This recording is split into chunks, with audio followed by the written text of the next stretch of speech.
வணக்கம் மக்களே, welcome to Soumya TNPSC. இந்த வீடியோல தொடர் வகைகளை பார்க்கலாம். தன்வினை பிறவினைனா என்னன்னு சொல்லி பார்க்கலாம். இந்த வீடியோ எண்ட்ல உங்களுக்கு கிளியர் ஆயிரும்.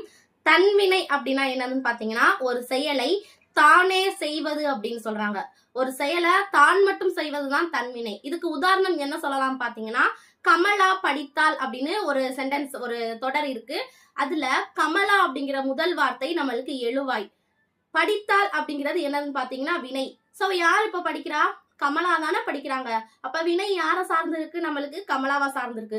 இத என்னன்னு சொல்லலாம்னு பாத்தீங்கன்னா, இந்த தன்வினையில வினையின் பயன் எழுவாயை சார்ந்து அமையும் அப்படின்னு சொல்லுவாங்க. ஓகே, அப்ப கமலா தான் படிக்கிறாங்க, வேறு யாரோட துணையும் இல்லாமல் படிக்கிறாங்க.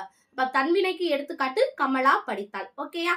அடுத்து பிறவினை அப்படின்னா என்னன்னு பாத்தீங்கன்னா, ஒரு செயலை பிறரால் அல்லது பிறருக்காக செய்வதுதான் பிறவினை அப்படின்னு சொல்றாங்க. எடுத்துக்காட்டு, கமலா உண்பித்தாள் அப்படின்னு ஒரு சென்டென்ஸ் இருக்கு. இந்த சென்டென்ஸ்ல கமலா யாருக்கு அவங்களா சாப்பிடுறாங்க? இல்ல, வேற ஒரு நபருக்கு சாப்பிட சொல்றாங்க. இப்ப கமலா உண்பவித்தாள் அப்படிங்கிறது பிறவினை.